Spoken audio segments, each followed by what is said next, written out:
When researching the paranormal, we hunger for evidence, for the perfect photograph, the perfect video, for the perfect piece of audio.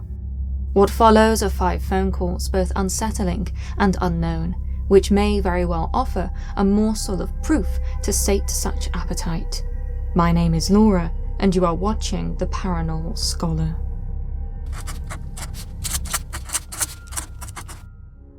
Before we begin, I would like to take a quick moment to thank Bright Sellers for once again kindly sponsoring today's video. Being indoors this winter, I've often found myself longing for adventure, and so one thing that I love is getting together with friends and loved ones and going on a taste adventure, trying different wines from around the world, most especially ones which I have never tasted before, which is why I adore Bright Sellers.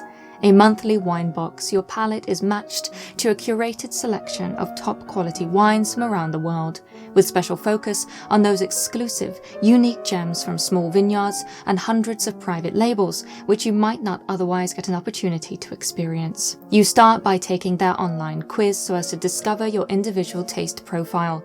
The questions are quick and fun, exploring your favorite juice, how adventurous you are, and of course your preferred way to drink wine. Then you are matched with 4 unique wines that you are most likely to love. I was matched with a ripe and fruit-forward Californian Merlot, as well as 3 light-bodied whites with an abundance of citrus flavours. And this is just the beginning. What makes the Bright Sellers experience so delightful is that your uniquely curated, guaranteed to delight wine box is delivered straight to your door. There is no need to go out to the store, and more importantly, with your box being so personalised, there is no need to waste money trying new bottles that might not suit your palate. And it is not merely convenient, but educational also. Each bottle comes with its own wine education card, outlining the tasting notes, suggested pairings, and origin, which truly transforms each wine from a mere drink to an experience all in itself when tasting them with friends.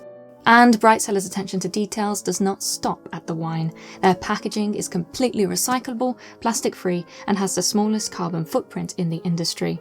So, a round-the-world trip without burdening the environment. Treat yourselves and your friends to such an adventure by starting your own wine experience today by clicking the link in the description box and taking the 7-question quiz. And Bright Sellers is giving my viewers an extremely generous 50% off their first 6-bottle box, so that's 6 bottles of exceptional quality, hand-picked wine for just $53, including shipping. That's incredible value, so I highly recommend you take a look at that discount link if you are interested and would like to support my channel. Thank you. Day or night, the police are there to answer your emergency calls. And so it was that in the early hours of the 11th of August 2018, the Colorado City of Pueblo's police department took a 911 call from the Imperial Memorial Gardens, a funeral home and cemetery located on Highway 78, southwest of the city. According to the communications center, an emergency services dispatcher answered the phone at 3:28 a.m. but received no response from anyone on the line, after which the caller hung up. The 911 call was thus logged as abandoned, with officers subsequently being dispatched to the funeral home and the person who had answered the phone redialing the number so as to confirm whether anybody needed any help. Police documents show that the call was answered, but that, eerily, no one responded. Instead, the dispatcher was met with silence and static.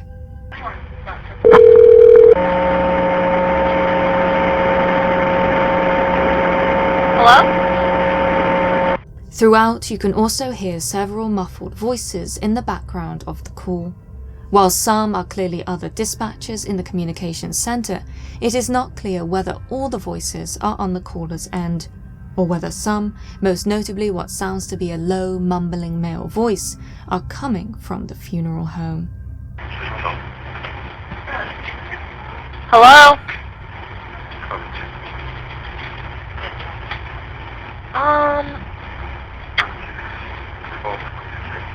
Hello? Chillingly, when the officers who were sent to the location arrived, they found the funeral home locked up and dark, with no one in sight. The incident was discussed in local news at the time, with no explanation as to who had both made the original call and picked up the police's redial being given. As for Pueblo's police department, Captain Tom Rummel gave this uncertain statement. It was probably just line trouble, right? Let's go with that. And with the eerie call having been made from a cemetery, it may very well be more comfortable to draw that conclusion. On the 11th of September 1997, Art Bell was presenting his popular late-night radio show Coast to Coast AM and was asking for employees of Area 51 to call in.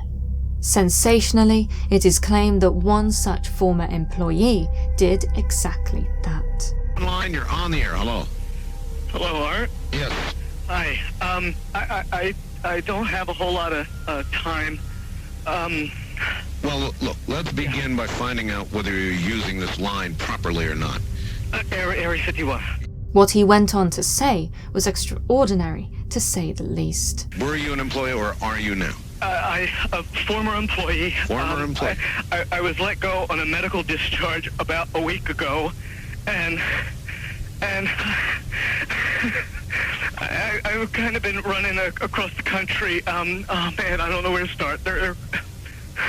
Okay, what we're thinking of as aliens, Art, they're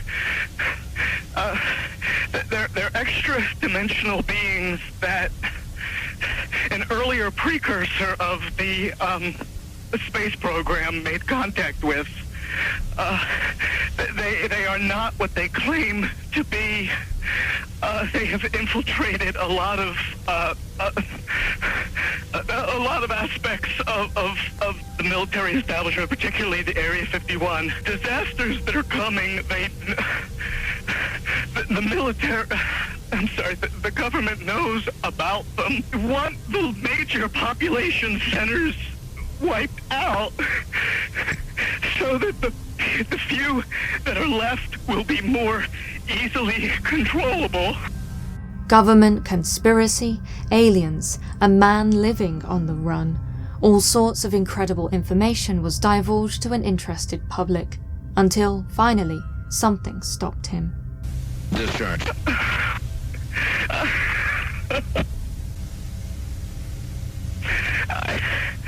I started getting...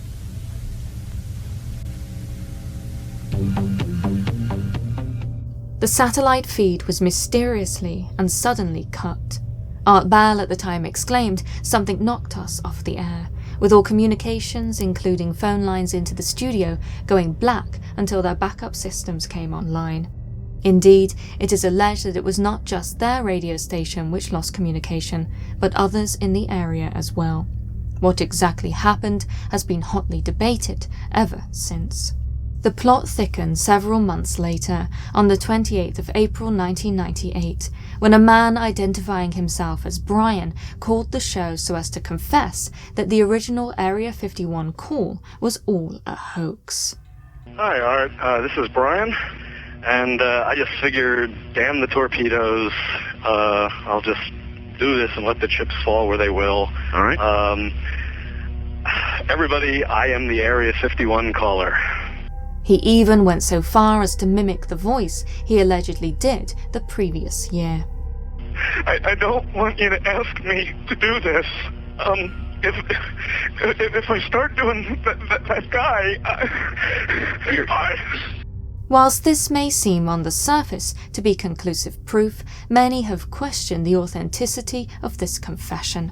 Some simply refuse to believe that the two voices are the same, with others who claim to be audio experts coming to the conclusion that it is unlikely that they are the same person. One audio expert has even claimed that, after conducting an analysis, the way the original caller expressed himself was emotionally authentic, as he had true vibrations in his voice that no Hollywood actor could emulate. Another audio engineer who studied the phone calls came to the same conclusion, adding that the second caller sounded as though they were under duress. As the years went by, the story became more convoluted, with theories about the man's true identity abounding, and many claiming the coveted title of being the Area 51 caller. One such claimant which stands out, however, is Brian J. L. Glass. A renowned comic book writer who has done work for Marvel Comics, he has presented a host of evidence in an attempt to prove that he was in fact the caller.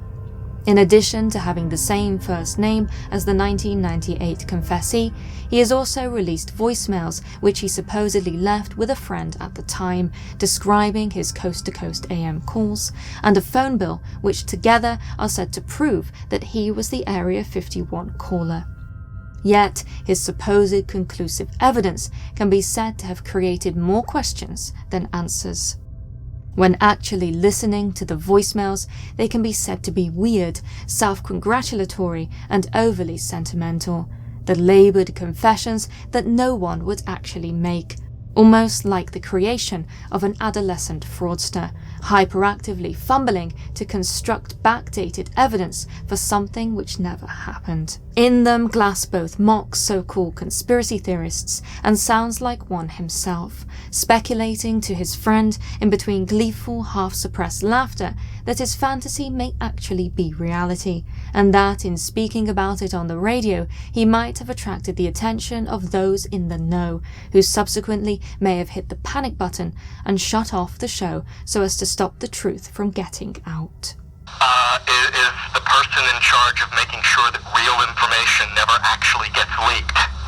Did he hit the panic button and knock Art off the air? As for Glass's presentation of the phone bill, this too is highly suspect.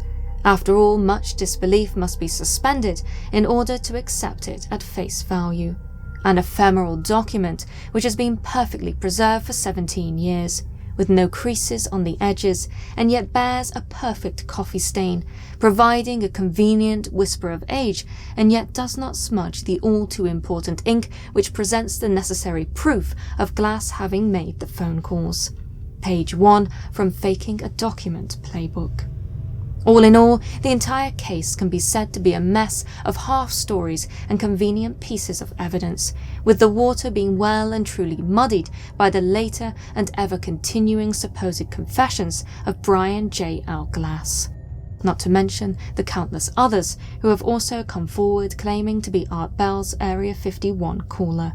As such, it is impossible to judge the original phone call and the loss of satellite transmission.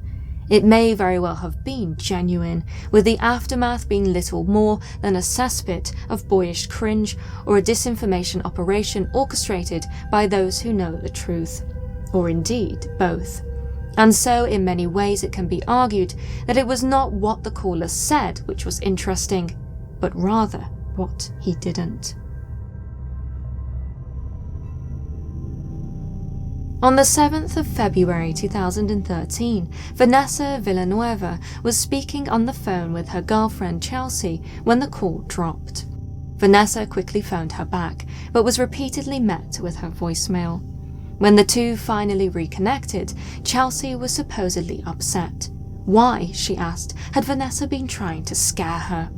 Supposedly, Chelsea had also tried to phone her back after the call dropped, but, unlike her girlfriend, had actually got through. Only it wasn't Vanessa on the line. It was something very strange indeed.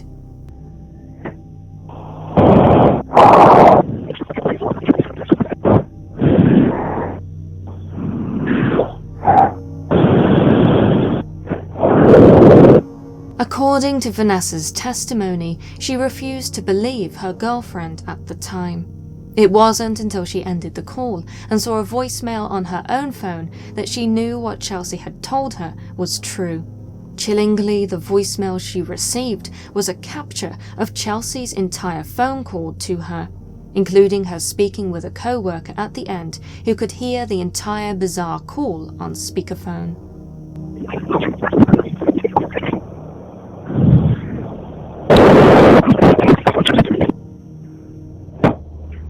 So, is it your phone or hers? I'm calling, this is her. What sounds like a mixture of heavy breathing and a fast, garbled, mumbling voice can be heard throughout the call. It lasted for some time, with it being unclear, evidenced by Chelsea and her co-worker's confusion at the end of the voicemail as to what these noises were.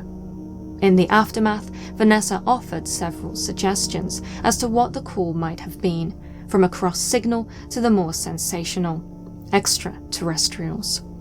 The possibility of some sort of demonic interference or even the sounds being voices of the dead have also been suggested.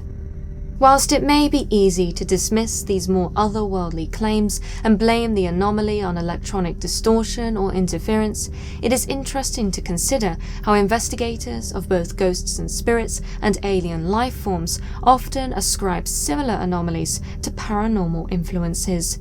From EVPs to ghost boxes to strange signals from space, there may just be more to reality than we are willing to admit, with the humble phone in our hands capable of capturing evidence of such. In 1996, a resident from the Kitsap Peninsula in Washington state made a startling 911 call to local police. There was, he claimed, someone or something crawling around in his backyard. The emergency services dispatcher who answered the call proceeded to ask whether what he saw was a person or an animal. The man responded by saying that he could not tell. Did you see what it was? Was it a person or an animal or? I can't tell. All I know is that my central light came on and I just happened to glimpse and see this thing running across the yard. A good-sized man, or something looks like a man. I don't know what it was, just that it ran across the yard. Disturbingly, as the 911 call continued, the man revealed that this was not the first time he had encountered the unidentified figure. He claimed that only a few weeks earlier, his dog had been killed. Whilst on the phone with the dispatcher, the man explained that the creature had been standing up, but appeared to have gone now. Then, in the middle of the call, all hell broke loose. So whatever it was standing up. I'm out here looking through the window now and I don't see anything. I don't want to go outside. Jesus Christ, you better... Sir? See ya! Hello? Get somebody out here. What's going on now, sir? That son of a bitch is about 6'9", I don't know. Do you see him now, sir? Yes, I'm looking right at him. Uh-oh. Okay, hang on. He's right... Is he in your yard, sir? Yeah, God, he's big.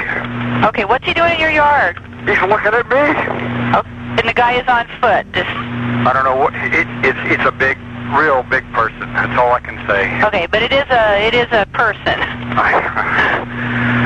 Yeah, I'd say it was a person, somebody really big. But he's all in black. According to the conversation exchanged between the caller and the dispatcher, the figure was back in the yard, and it was almost 7 feet tall. Throughout, one can hear the man's distress, which is only amplified by his frantic request for help to be sent. Even more eerie is his obvious reluctance to refer to the figure as a man or a person. He did not know what he was seeing and was unsure as to how to communicate this to the police. It is said that by the time the sheriff arrived at the property, the figure had fled. Sometime after the details of this unnerving 911 call became public, adventurer and author Ron Moorhead, along with the Bigfoot hunter Peter Byrne, managed to track down the caller and speak with him. It is said that the man told them that he had made another 911 call just 3 weeks before the other. On that night, he claimed that his dog, an elderly German shepherd, had been hurled 35 feet over a fence. The animal, usually placid and mild-mannered, had been spooked by something in the darkness before taking off after it and meeting its tragic end. My dog went flying through the air over the tree. I don't know how it did it. Okay. Damn it, I'm really confused. All I saw was my dog coming over the fence, and he was dead when she hit the ground. I didn't see any cars. All I saw was my dog coming over the fence. The interview also revealed that after making the second 911 call, the unknown creature had supposedly ran out from the man's yard, onto a dirt road and in front of an oncoming car. The car, it is said, had to swerve so as to avoid hitting the creature. Despite efforts to track down the driver of the car, no further information was ever found, leading the caller, not to mention countless cryptozoological researchers and Bigfoot hunters, to wonder exactly what had been seen that night in 1996. 911, what are you reporting? We got someone or something crawling around out here. I don't know what it was, whatever it is, it's running. I couldn't catch it if I was going to chase it. Twice, you better. Sure. Deal! Hello? Get somebody out here. NUFORC, or the National UFO Reporting Center, has catalogued tens of thousands of UFO sightings since its inception in 1974. They have operated a UFO hotline since that time, which allows for anyone from around the world to call in and report their unusual sightings and encounters. In the summer of 1976, Robert Gribble, the founder of the organization, answered a phone call on this hotline from a very distressed man in John Day, Oregon. You ain't gonna believe me. I know you ain't gonna believe me, but I just got picked up and I got marks on me where they just scraped me and everything like that, and they set me in a parking lot in John Day, Oregon. And what happens, I left a bar and I'd like somebody to get the hell down here. I have a military record, and I have no such record of any scars on me where they scraped me. So please get the hell down here. The man claimed to have been abducted that very night, having only just been returned to a parking lot 6 blocks away from the bar which he was taken from, after extraterrestrial beings conducted a series of invasive medical experiments on him. Throughout the call, he kept talking about the beings' eyes, describing them as having been 4 inches wide. Could you describe exactly what happened right from the Hey beginning? man, they had eyes about, 4 inches wide, and maybe a little shorter than me. During the call, the man conceded that he was mildly intoxicated, but that he was certain as to what had happened. Heavily distressed and reluctant to divulge too much about his experience, deploring the fact that no one would believe him, he kept pushing his credentials as a former hospital corpsman in the Navy, pleading with Gribble to send someone to the town to investigate his case in person. And I'd like somebody to get the hell down here. I have a military record, and I ain't that damn drunk, man, that I don't remember. I guarantee you that. I know what they look like now. Hey, I'd be willing to take a lie detector test or hypnosis or whatever the trip you want to do. But I know I've seen them, man. That's good enough for me. Dig it all, man. I got scars on me I've never had in my life. And I've been in the United States Navy, and I don't like these scars on me that I've never had. Later in the day, Gribble called back and interviewed the police officer who had handled the case. The officer confirmed that the man had been found sitting in the middle of a parking lot, wild with fear, but lucid despite having consumed alcohol that night. The officer told Gribble that the case was indeed strange and that he could not come to any conclusion, although he did float the possibility that the man's alleged experiences may have been a flashback from his time in the armed forces, with the officer confirming that the man did indeed have a service record and had presumably served in Vietnam. And so it was unlikely that whatever had happened that night had been made up. The man's lucidity, combined with his genuine distress, was simply too real. That said, the officer was still generally skeptical of the testimony, due to how strange and thus incomprehensible it was. After all, the man had reported to him that the large-eyed aliens had collected his sperm, put needles in his body, and had taken samples from the back of his throat. I don't know, I've seen a number of flashbacks and stuff like that, you know.